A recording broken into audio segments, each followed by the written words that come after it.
প্রিয় দর্শক শ্রোতা, আসসালামু আলাইকুম এবং অফুরন্ত শুভকামনা সবার জন্যে। এই এপিসোডে কথা বলবো মরহুম রাষ্ট্রপতি, শহীদ রাষ্ট্রপতি জিয়াউর রহমানকে নিয়ে। প্রিয় দর্শক শ্রোতা, জিয়াউর রহমান শহীদ হয়েছিলেন 1981 সালের 30 মে, আজকের দিনটিতে। আজ তার 45তম মৃত্যুবার্ষিকী। তো এই দিনে মহান রাষ্ট্রনায়ক, যিনি রাষ্ট্রপতি থেকে রাষ্ট্রনায়ক হয়ে উঠেছিলেন, ইংরেজিতে যাকে আমরা বলি স্টেটসম্যান, সেই স্টেটসম্যান শহীদ জিয়াউর রহমান। তো এই জিয়াউর রহমানকে নিয়ে কথা বলবো, তার সম্পর্কে কিছু তথ্য আপনাদের সঙ্গে শেয়ার করব। কিছু কিছু তথ্য আপনাদের হয়তো জানাই আছে, কিছু নতুন তথ্য আসতে পারে। আর এই জিয়াউর রহমান সম্পর্কে শুনবার জন্য আপনাকে বিএনপি করতে হবে না, আমিও করি না বিএনপি। আমাকে যারা নিয়মিত দেখছেন এবং শুনছেন তারা জানেন প্রতিনিয়তই আমাকে বিএনপি সম্পর্কে নেতিবাচক এপিসোড বানাতে হয়। আমি ইচ্ছে করে বানাই না, বাট হয়ে যায় এরকম। সো তাই জিয়াউর রহমানকে ভালোবাসা, তার সম্পর্কে কথা বলা, তার সম্পর্কে জানা আর বিএনপি করা না করা এগুলোর সঙ্গে কোনো সম্পর্ক নেই। এখনকার বিএনপিকে যে কেউ ভালোবাসতে পারেন, হেট করতে পারেন, ঘৃণা করতে পারেন, তাতে কিছু আসে যায় না। কিন্তু জিয়াউর রহমান নামটি যখন আমরা শুনি, শ্রদ্ধায় আমাদের মাথা নত হয়ে আসে। তার সম্পর্কে কথা বলতে ইচ্ছে করে, জানতে ইচ্ছে করে, শ্রদ্ধা জ্ঞাপন করতে ইচ্ছে করে। সো কথা না বাড়িয়ে শুরু করছি প্রিয় দর্শক শ্রোতা। তার সম্পর্কে একটু স্মৃতিচারণ করতে চাই। আমার কোনো স্মৃতি নেই তার সম্পর্কে, থাকবার কোনো কারণও নেই। অন্য কারো আলোচনা, অন্য কারো বক্তব্য, অন্য কারো লেখনী থেকে কিছু বিষয় আপনাদের সঙ্গে শেয়ার করব। কাফি খান। কাফি খান বাংলাদেশ স্বাধীন হবার আগে এবং পরে বহু সময় ধরে ভয়েস অব আমেরিকাতে সংবাদ পাঠক, সংবাদ বিশ্লেষক হিসেবে কাজ করেছেন। দেশ স্বাধীন হওয়ার পরও তিনি রেডিও এবং টেলিভিশনে কাজ করেছেন, পরিচিত মুখ, গণমাধ্যম ব্যক্তিত্ব। অন্য যোগ্যতা তার আছে, চলচ্চিত্রে অভিনয় করেছেন, বেশ কিছু চলচ্চিত্রে। তো কাফি খান একজন শ্রদ্ধেয় ব্যক্তি গণমাধ্যম জগতে। আর কাফি খান ছিলেন জিয়াউর রহমানের শাসন আমলের বলতে গেলে পুরোটা সময় তার প্রেস সেক্রেটারি, যেটিকে আমরা বলি প্রেস সচিব। তো প্রেস সেক্রেটারি হিসেবে তার পুরো 3.5 বছর 4 বছর সময় কেটেছে রাষ্ট্রপতি জিয়াউর রহমানের সঙ্গে। সেই বিষয়গুলো তিনি শেয়ার করেছেন একজন সিনিয়র সাংবাদিকের সঙ্গে, সৈয়দ আফদাল আহমদ। সৈয়দ আফদাল আহমদ এখন সরকারের প্রধান তথ্য কর্মকর্তা। তিনি একজন সিনিয়র সাংবাদিক। তিনি একটি বই লিখেছিলেন জিয়াউর রহমান সম্পর্কে, কিংবদন্তির জিয়া।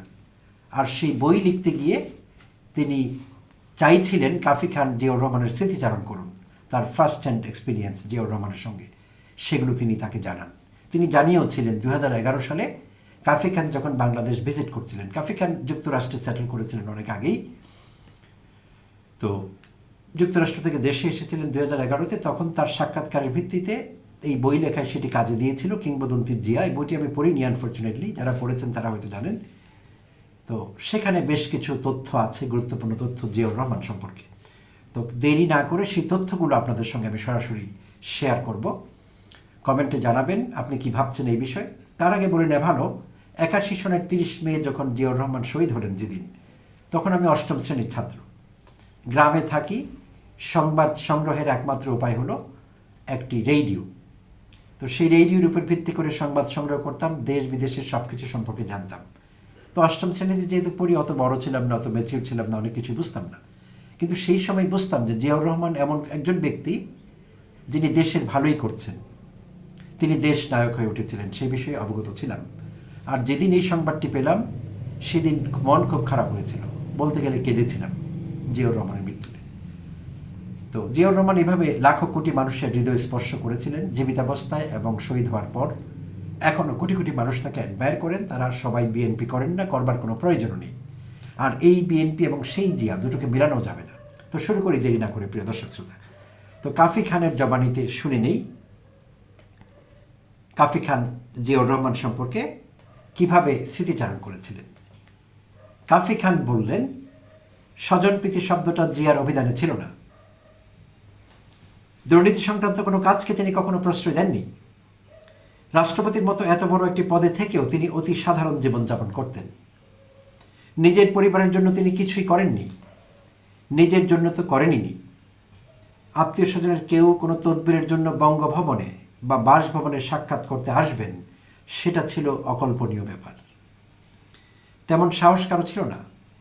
অসৎ কাউকে তিনি তার কাছে ঘেঁষতে দিতেন না। প্রেস সচিব হিসেবে বঙ্গভবনে আমার অফিস থাকলেও মাঝে মধ্যে আমাকে কাজের স্বার্থে রাষ্ট্রপতির বাসভবনে অফিস করতে হতো। সেখানে তার স্ত্রী বেগম খালেদা জিয়াকে একদিনের জন্য আমি দেখিনি। তিনি ছিলেন একেবারে অন্তঃপুরবাসিনী। অফিসের ধারে কাছেও আসতে পারতেন না, তিনিও আসতেন না। খালেদা জিয়াকে একমাত্র দেখা যেত রাষ্ট্রপতি কোনো রাষ্ট্রীয় সফরে বিদেশ গেলে সেখানে তার সফর সঙ্গী হিসেবে, তাও সব সফরে নয়, যেসব রাষ্ট্রীয় সফরে প্রোটোকলের প্রয়োজনে যেতে হতো সেগুলোই। এছাড়া কোনো রাষ্ট্র বা সরকার প্রধান বাংলাদেশ সফরে এলে রাষ্ট্রীয় ভোজে খালেদা জিয়া অংশ নিতেন, সেটাও প্রোটোকলের স্বার্থে। আর 2 ঈদের নামাজ পড়ার পর বঙ্গভবনের রেওয়াজ অনুযায়ী অতিথিদের সঙ্গে শুভেচ্ছা বিনিময়ের জন্য তাকে আসতে হতো। খুব পরিমিত খাবার খেতেন। জিয়ার সততার তো কোনো তুলনাই হয় না। তিনি যে বেতন পেতেন তার কত, 3 থেকে 4 হাজার টাকার মতো। আমি নিজে তার বেতনের কাগজ দেখেছি। সেখান থেকে তিনি 150 টাকা রাষ্ট্রপতি রিলিফ ফান্ডে জমা দিতেন, বাকি টাকা দিয়ে সংসার চালাতেন। জিয়া খুব পরিমিত খাবার খেতেন। তার বাড়ির হাঁড়িতে অতি সাধারণ খাবার হতো, একটা মাছ বা মাংসের তরকারি, একটা ডাল, একটা সবজি। মন্ত্রীদের দেখেছি তার বাসায় খেতে বললে রাজি হতেন না, কারণ এতটুকু খেয়ে তো তাদের পোষাবে না। রাষ্ট্রপতি জিয়া বলতেন, এর বেশি তো এফোর্ড করতে পারি না। ঢাকার বাইরে গেলে ডিসিরা খাবারের আয়োজন করতেন, সেখানেও করা নির্দেশ ছিল, একটা ভাজি, একটা ডাল, একটা মাছ বা মাংস, এর বেশি খাবার করা যাবে না। জিয়া খুব মিষ্টি পছন্দ করতেন। খাবারে মিষ্টি থাকলে খুব খুশি হতেন, না থাকলে আপত্তি করতেন না। তার সততার আরেকটি দৃষ্টান্ত শুনুন। তার ছেলে আরাফাত রহমান কোকু ঢাকা রেসিডেন্সিয়াল মডেল স্কুলে পড়ত। এই স্কুলের প্রিন্সিপাল আমার পরিচিত। তার কাছে শুনেছি কোকো তার কাছে পড়তে আসতো, তার পায়ে ছিল ছেঁড়া জুতো। একদিন প্রিন্সিপাল কোকোকে বললেন, ছেঁড়া জুতো বদলাচ্ছ না কেন? কোকোর উত্তর, বাবাকে বলেছিলাম, তিনি বলেছেন কয়েকদিন পরে কিনে দেবেন। সম্ভবত বেতন পাওয়ার জন্য অপেক্ষা করছিলেন। একজন রাষ্ট্রপতি তার ছেলের একজোড়া জুতা কিনতেও হিমশিম খাচ্ছেন।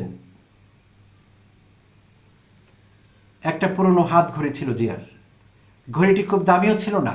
অনেকে বলতো, স্যার ওটা অনেক পুরনো হয়ে গেছে, এটা বাদ দিয়ে একটা ভালো ঘড়ি কিনুন, ওটা আর আপনার হাতে মানায় না। জিয়া শুনে শুধু মুচকি হাসতেন। একবার এক জনসভায় ভাষণ দিতে যাওয়ার পথে দর্শকদের ভিড় ঠেলে তাদের সঙ্গে হাত মেলাতে মেলাতে এগোনোর সময়, অথবা জনসভায় ভাষণ দিয়ে ফেরার পথেও হতে পারে, ঠিক মনে নেই আমার, ঘড়িটা জিয়ার হাত থেকে খুলে পড়ে যায় অথবা খোয়া যায়। সেই জন্য তার সে কি আফসোস। ঘড়িটার শোক তিনি অনেকদিন ভুলতে পারেননি। দুর্নীতিকে প্রশ্রয় না দেওয়ার উদাহরণ, বিভিন্ন রাষ্ট্রীয় সফরকালে প্রাপ্ত সব উপঢৌকন বা উপহার সামগ্রী রাষ্ট্রীয় সম্পত্তি বলে গণ্য করতেন জিয়াউর রহমান। সেসব তিনি বঙ্গভবনে তোষাখানায় পাঠিয়ে দিতেন। এমনকি তার সহধর্মিণী বেগম খালেদা জিয়া যে অল্প কয়েকবার তার সফর সঙ্গী হন, তিনিও যেসব উপহার সামগ্রী পেয়েছেন তা ব্যবহার করতে পারেননি, তোষাখানায় জমা দিতে হয়েছে। এই লোকটাকে সৎ বলবো না তো কাকে বলবো? দুর্নীতিকে প্রশ্ন না দেওয়ার আরেকটি উদাহরণ আপনাকে দিই। রাষ্ট্রপতির নিরাপত্তা টিমে ছিলেন কর্নেল আনিস নামের এক কর্মকর্তা। রাষ্ট্রপতি বিদেশে গেলে কর্নেল আনিস বিদেশ থেকে ইলেকট্রনিক পণ্য নিয়ে আসতেন। রাষ্ট্রপতির টিমে থাকার কারণে এগুলো বিমানবন্দরে চেকিং হতো না, ফলে ডিউটিও দিতে হতো না।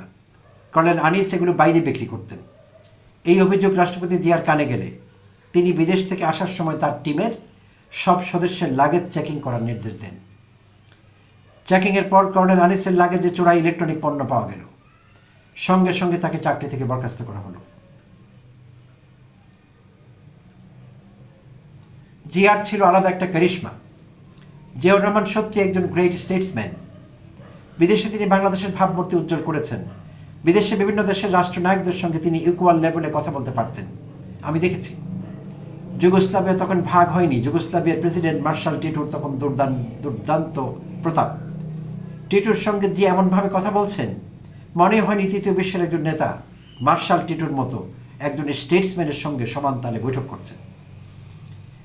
জিয়া ধূমপান করতেন না, মার্শাল টিটু ঘন ঘন ধূমপান করতেন। টিটু জিয়াকে সিগারেট এগিয়ে দিলে তিনি তা নিয়েছেন এবং দুটো টান দিয়েছেন। কিউবার প্রেসিডেন্ট ফিদেল কাস্ট্রোর সঙ্গে জিয়াকে এভাবে ইকুয়াল লেভেলে বৈঠক করতে দেখেছি। নর্থ কোরিয়ার 30তম স্বাধীনতা বার্ষিকীতে জিয়াকে প্রধান অতিথি হিসেবে দাওয়াত করা হয়েছে। ওই অনুষ্ঠানে অনেক দেশের রাষ্ট্র সরকার প্রধান উপস্থিত ছিলেন। ইরান ইরাক যুদ্ধে জিয়া মধ্যস্থতা করেছেন। তার উপর দুই দেশের জনগণ এবং সরকারেরই গভীর আস্থা ছিল। যুদ্ধ বন্ধে তিনি সাধ্যমতো চেষ্টা করেছেন। আমি শুনেছি তার শাহাদাতের পর ইরাকের লোকজন বলেছেন, আমাদের যুদ্ধটা মনে হয় থেমে যেত। জিয়ার মৃত্যুতে এখন এটা অনিশ্চিত। রাষ্ট্রপতি জিয়াকে একজন ভিশনারি রাষ্ট্রনায়ক হিসেবে উল্লেখ করে কাফি খান বলেন, আমি কাছ থেকে তার এই দূরদর্শিতা লক্ষ্য করেছি। দক্ষিণ এশীয় আঞ্চলিক সহযোগিতা ফোরাম সার্ক তারই ভীষণ। যদিও এই সার্কের জন্মটা তিনি দেখে যেতে পারেননি। তিনি বেঁচে থাকলে সার্ক আরও শক্তিশালী ফোরাম হিসেবে গড়ে উঠত। বাংলাদেশের ইমেজ সারা বিশ্বে ছড়িয়ে দেওয়া জিয়ার আরেক ভীষণ। তলাবিহীন ঝুড়ির অপবাদ তিনি ঘুচিয়ে দিয়ে গেছেন। তাকে বিভিন্ন দেশের রাষ্ট্রপ্রধানেরা সমীহ করতেন। জিয়ার ছিল আলাদা একটা ক্যারিশমা। মরহুম শেখ মুজিবেরও ক্যারিশমা ছিল। মজার কথা হলো, শেখ সাহেব সম্পর্কে কোনোদিন কোনো নেতিবাচক মন্তব্য বা তাচ্ছিল্য প্রদর্শন করার মতো কোনো উক্তি জিয়ার মুখ থেকে আমি শুনিনি। আজকাল যদিও উল্টোটা দেখি, জিয়াউর রহমানের নামটা মুছে দিলেই যেন তাকে ইতিহাস থেকে মুছে দেওয়া যাবে, কিন্তু তার আসন তো মানুষের হৃদয়ে। কাফি খান শেখ হাসিনার সময়ের কথা বলছেন, যেহেতু 2011-তে তিনি সাক্ষাৎকার দিচ্ছিলেন। শেখ হাসিনা এখনও চেষ্টা করেনি জিয়াউর রহমানকে ভিলেন বানাবার জন্যে, মুক্তিযুদ্ধ বিরোধী বানাবার জন্যে, পাকিস্তানের আইএসআইয়ের চর বানাবার জন্যে। এখনও চেষ্টা নেই যেটি শেখ হাসিনা করেনি। প্রিয় দর্শক শ্রোতা, নিশ্চয়ই আপনাদের জানা আছে, বই পুস্তকও সেরকম করে দিয়েছিল ইতিহাস বদলে। পিশাচ হাসিনা। জিয়াউর রহমানের একটি অসাধারণ কাজ হলো দেশে বহুদলীয় গণতন্ত্র চালু করা। দেশে বাকশাল প্রতিষ্ঠার পর একদলীয় শাসন চলছিল। ওই মিলিটারি লোকটাই তো গণতন্ত্র ফিরিয়ে আনলেন। জিয়াকে বলা হয় তিনি নাকি ষড়যন্ত্র করেছেন। তিনি কখন ষড়যন্ত্র করবেন? ষড়যন্ত্র তো করেছেন ব্রিগেডিয়ার খালেদ মোশাররফ। তিনি তো অন্তরীণ ছিলেন। অন্তরীণ অবস্থা থেকে তাকে বের করে এনে ক্ষমতায় বসানো হয়। তার বড় অ্যাচিভমেন্ট, তিনি দেশকে গণতন্ত্রের পথে নিয়ে গেছেন, সঠিক রাস্তায় নিয়ে গেছেন, লাইনচ্যুত গাড়িটাকে লাইনে তুলেছেন। মিলিটারি লোক হলেও তার মুখে আমরা শুনেছি তিনি বলেছেন সামরিক শাসন কোনো স্থায়ী ব্যবস্থা হতে পারে না। বাংলাদেশি জাতীয়তাবাদ জিয়াউর রহমানের আরেকটি ভীষণ। অনেক বুদ্ধিজীবী বাংলাদেশি জাতীয়তাবাদের কথা তুললে তুচ্ছতাচ্ছিল্য করেন। জিয়া বলতেন, আমরা বাঙালি তো বটেই, যেহেতু বাংলাদেশ হয়ে গেছে সেখানে তো আমাকে দেশের পরিচয় দিতে হবে। সেটাই তো বাংলাদেশি জাতীয়তাবাদ। আমরা বাংলাদেশ করেছি, বাংলাদেশি পরিচয় দিতে অসুবিধা কোথায়? ওই বুদ্ধিজীবীদের কথা অনুযায়ী বাংলাদেশি জাতীয়তাবাদ বা বাংলাদেশি পরিচয় দিলে যেন বাঙালিত্ব খারিজ হয়ে যায়। আসলে বেশি বাঙালি হতে গিয়ে বাংলাদেশি পরিচয়কে আমরা গৌণ করে ফেলেছি। জিয়া ছিলেন বাংলাদেশি জাতীয়তাবাদের চেতনায় বিশ্বাসী একজন খাঁটি নির্ভেজাল দেশপ্রেমিক। তার প্রিয় একটা গান ছিল, প্রথম বাংলাদেশ আমার শেষ বাংলাদেশ, যেটা পরবর্তীকালে তার প্রতিষ্ঠিত রাজনৈতিক দল বিএনপি দলীয় সঙ্গীত হিসাবে গ্রহণ করে। কদিন আগে দেখলাম প্রধানমন্ত্রী শেখ হাসিনা এক সমাবেশে এদেশের সংস্কৃতির বিকাশে অবদান রাখার উপর গুরুত্ব আরোপ করেছেন। 3 দশকের বেশিকাল আগে রাষ্ট্রপতি জিয়া শুধু যে সেটা ভেবেছিলেন তাই না, এর বাস্তব রূপও তিনি দিয়েছিলেন। এসবের নিদর্শন শিশুদের প্রতিভা বিকাশের জন্য টেলিভিশনে নতুন করি অনুষ্ঠানের আয়োজন, বাংলাদেশ শিশু একাডেমি প্রতিষ্ঠা, জাতীয় শিশু পুরস্কার প্রবর্তন, জাতীয় টেলিভিশন পুরস্কার প্রবর্তন, স্বাধীনতা ও ঐক্যশ্রী পদক প্রবর্তন এবং জিয়ার নির্দেশনা ও পৃষ্ঠপোষকতায় চালু হয় জাতীয় চলচ্চিত্র পুরস্কার এবং সুস্থ ধারার ছবি নির্মাণ উৎসাহিত করার জন্য চালু হয় অনুদানের প্রথা। আওয়ামী লীগের বিকল্প হিসেবে বিএনপি প্রতিষ্ঠা করেন। তিনি মনে করতেন বিকল্প দল না হলে গণতন্ত্র স্থায়ী হবে না। বিএনপিকে ক্যান্টনমেন্টের দল বলা হয়। ক্যান্টনমেন্টই বলেন আর যাই বলেন, বিএনপি একটা বিশাল রাজনৈতিক দলে পরিণত হয়েছে। এটা তো অস্বীকার করার উপায় নেই। এরশাদ তো 9 বছর ক্ষমতায় ছিলেন, তিনিও তো দল করেছেন। তার দল তো এত বিশাল হতে পারেনি। তার দল আসলে টিকেই নেই। আজ কথা বলতে দ্বিধা নেই, জিয়ার 3.5 বছরের রাজনীতি আওয়ামী লীগের অর্ধ শতাব্দীর বেশি সময়ের রাজনীতিকে মোকাবেলা করেছে। কাজ পাগল মানুষ। রাষ্ট্রপতি জিয়ার দৈনন্দিন কর্মসূচি কেমন ছিল জানতে চেয়েছিলাম। কাফি খান বলেন, রাষ্ট্রপতির দিনের কাজ শুরু হতো সকাল 7টায়। বাসায় ফিরতে ফিরতে রাত 2টা হয়ে যেত, কিন্তু ভোরে উঠে নামাজ পড়ে অফিসের জন্য তৈরি হতেন। তার দৈনন্দিন কর্মসূচি বা নির্ঘণ্ট তৈরি করতেন মিলিটারি সেক্রেটারি। সকাল 7টার মধ্যে তিনি অফিসে চলে আসতেন। আমি অফিসে আসতাম 7:30 থেকে 8টার মধ্যে। একটানা কাজ। দুপুরে তিনি খাওয়া ও নামাজ পড়ার জন্য 1 ঘন্টার বিরতি নিতেন। মাগরিবের নামাজের পর বিভিন্ন পেশা ও স্তরের লোকজনের সঙ্গে রাষ্ট্রপতি কথা বলতেন। রাজনীতির সঙ্গে আমার সম্পৃক্ততা ছিল না, ফলে ওইসব বৈঠকে আমি থাকতাম না। তবে সমাজের বিশিষ্টজনদের সঙ্গে মত বিনিময়ে দেশের কল্যাণের বিষয়টি সেখানে প্রাধান্য পেয়েছে। 2টায় বাসায় ফিরলেও খুব ভোরেই জিয়া ঘুম থেকে উঠে যেতেন। ফজরের নামাজ পড়ে নাশতা সেরে অফিসের জন্য তৈরি হতেন। 4 ঘন্টার বেশি ঘুমতেন না। বঙ্গভবনে ব্যক্তিগত স্টাফ কিংবা কর্মকর্তাদের সঙ্গে তাকে কখনো কোনো খারাপ ব্যবহার করতে দেখিনি। গাফিলতি দেখলে কিছুটা উত্তেজিত হতেন। কাজে অবহেলার জন্য কেন এটা হয়নি, করেননি কেন, এটুকুই বলতেন। আসলে কাজ পাগল এই মানুষটা বছরের 365 দিনই কাজ করতেন, সেই সঙ্গে আমাদেরও 365 দিন খাটাতেন। অবশ্য আমাদের তাতে দ্বিধা ছিল না। ঈদের দিনও কাজ করেছি, সচিবেরা ছুটি কাটাতেন, কিন্তু বঙ্গভবনের স্টাফদের ছুটি ছিল না। দাউদ খান মজলিসের প্রসঙ্গ উল্লেখ করে কাফি খান বলেন, আগেই আমি বলেছি রাজনীতির সঙ্গে আমি সম্পৃক্ত ছিলাম না। এজন্য রাষ্ট্রপতি একদিন আমাকে বললেন আরও বৃহত্তর পরিসরে প্রেসের কাজটা করার জন্য দাউদ খান মজলিসকে আমাদের টিমে নিয়ে নেন। দাউদ আমার বন্ধু, ওর সঙ্গে আমার ভালো যোগাযোগ আছে। ও তখন ফার ইস্টার্ন ইকোনমিক রিভিউর সাংবাদিক। রাষ্ট্রপতি অনুরোধ করেন আমি যেন ওকে আনার ব্যবস্থা করি। 1978 সালের শেষের দিকে উপমন্ত্রীর মর্যাদায় দাউদকে প্রেস অ্যাডভাইজার করে আনা হলো। 1981 সালের 30 মে চট্টগ্রামের সার্কিট হাউসে রাষ্ট্রপতি জিয়া শাহাদাত বরণ করলেন। ওই সফরে আমরা মিডিয়া টিমের কেউ ছিলাম না। চট্টগ্রাম যাওয়ার আগে তিনি বললেন, প্রেসের কেউ যাওয়ার প্রয়োজন নেই, কারণ এটি রাষ্ট্রীয় নয়, রাজনৈতিক সফর। খুব অবাক হলাম প্রিয় দর্শক শ্রোতা, কিভাবে জিয়াউর রহমান বিষয়গুলোকে আলাদা রাখতেন। কোনটি রাষ্ট্রীয় সফর, কোনটি রাজনৈতিক সফর। এটি নতুন তথ্য, আসলে ছোট তথ্যটি, কিন্তু ভাবায়। আমি জানি লাখো কোটি মানুষকে কাঁদায়, আজকে অনেকে কেঁদেছেন তাকে স্মরণ করে। তো এখন কথা হলো, আমরা এখন কোন বিএনপি দেখছি? এই বিএনপি কি জিয়াউর রহমান চেয়েছিলেন, নাকি এই বিএনপি তিনি প্রতিষ্ঠা করেছিলেন? প্রিয় দর্শক শ্রোতা, জিয়াউর রহমান জোটাতে পেরেছিলেন বিচারপতি আব্দুল সাত্তারের মতো লোক, ডক্টর এম এন হুদার মতো লোক, অধ্যাপক শামসুল হকের মতো লোক, আরও অনেককে,